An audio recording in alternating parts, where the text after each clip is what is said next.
welcome back to Classic and Retro, and welcome to the Toyota Supra. Now, if you watched the last video, you'll see that we got it started, got it running, and we actually got it driving. We took it up and down the road a little bit. Now, there is a reason I'm dressed in my scruffy clothes rather than being in my nice clothes sat in a pub garden somewhere, and that's it's still not ready for an MOT. It's close. There is a few little problems which we'll go through that do need sorting.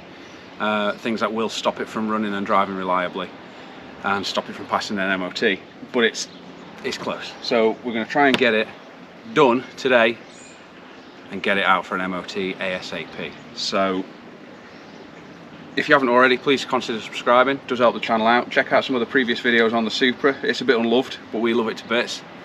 And yeah, let's just crack on and get it done. It's close. We've got no excuses. Let's do it. The first job is we need to replace this thermostat housing. Now, there is a coolant leak. It's only a drip from underneath there. There's like a metal elbow underneath there, and it is dripping coolant. If you know Supras, especially the 7M engine, you'll know that a coolant leak is the absolute last thing you need. So we've got to get that changed. Now, we went and picked one up yesterday. They're not easy to find, but we did manage to find one. So we're going to get that swapped. Unfortunately, it means the whole induction system's got to come out and the distributor's got to come back out. Weirdly, it's one of those jobs where actually replacing the parts are the easiest bit of the job.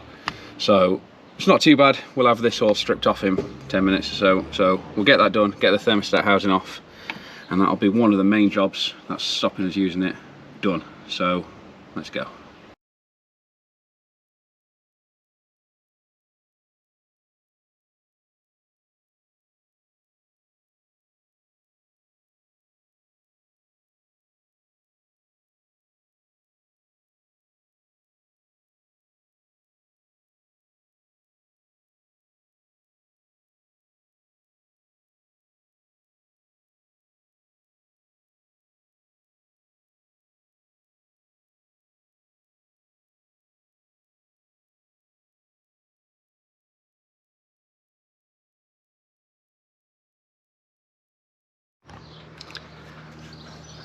Now that's out of the way, obviously opens up a lot more room. Distributor cap next. Distributor cap on these, obviously we'll get that wiring out of the way.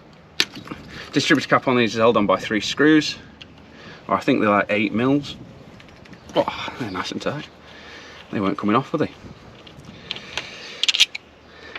Now I'm taking the cap off just to make it easier to move the distributor, and 2, I'll be able to see which direction the rotor arm's pointing.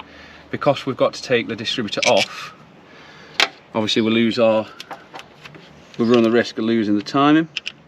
So if I do it like this, then I can make sure it goes back in the same way. So once the screws are out, the cap just comes off. Move it out of the way, and as you can see, the rotor arm's pointing straight down, directly down. We've actually marked the distributor just there and marked the head. Ignore that one.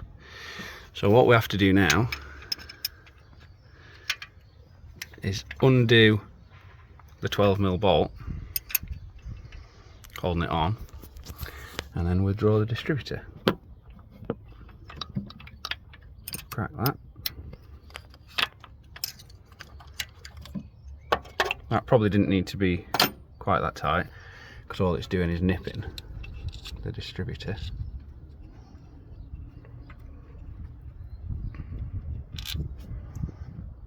Right, distributor's ready to take out, but watch what happens when you pull the distributor out. See that? See it?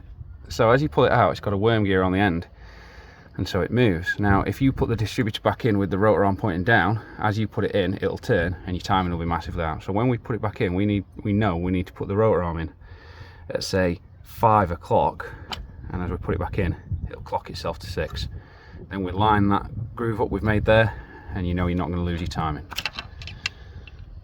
Simple as that. Right, that's the distributor out. So now you can actually see what we're trying to get out. So there's 3 12mm bolts, 1, 2 and a third hiding under there. We've got a few pipes going to it and a few bits of wiring, obviously the topos, and we'll be able to get the thermostat housing off. There is a banjo bolt down there, which is 19mm. We actually put new copper washers on it when we were putting the engine together. However, if you don't take that out, the metal part of it fouls on the thermostat housing when it's coming out, so we've got to get that out. I'm not going to video that because I need both hands. When that's out, we've got one more clip, 3 12mm, and we're out. Right, so although I didn't record it because I'm an idiot, that's the new thermostat housing put into place. Had to swap over the actual thermostat top cap, whatever you want to call it, but that's the thermostat housing on. So as I've said before, and as Haynes loved to keep saying, refitting's reverse removal. So we'll start off with the 3 12mm and just get everything buttoned back up, and then we need to fill up the cooling system. They're a bit of a pain to bleed. They need the front of the car jacking right up, so we'll get it all back together, make sure it fires, and then as soon as we know that it fires up, we'll knock it off, jack it up, bleed the cooling system, and then we should be on to a winner. It certainly looks a lot nicer than when we took off, so yeah, let's do that. Let's get it back together. Time lapse.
Nope, they don't need to be tight. Airbox.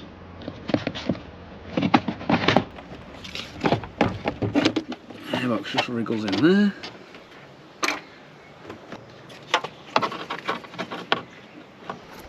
Need to connect up the airflow meter. It's got like a little wiring clip that holds it in place. Simply just a push clip. There you go, done. Vac line on the bottom of there. Never guess where it goes.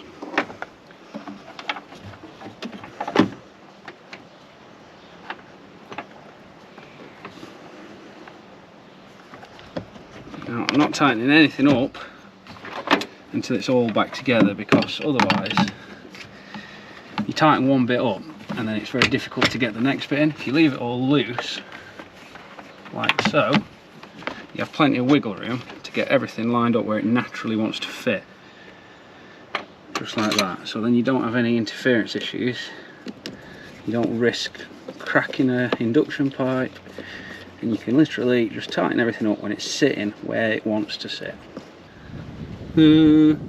Right, so we just need to fill it with coolant, and I think we're good. So we'll get some coolant in, get it fired up and bled. And that is one of the biggest problems that's stopping this car being on the road and being MOT'd sorted.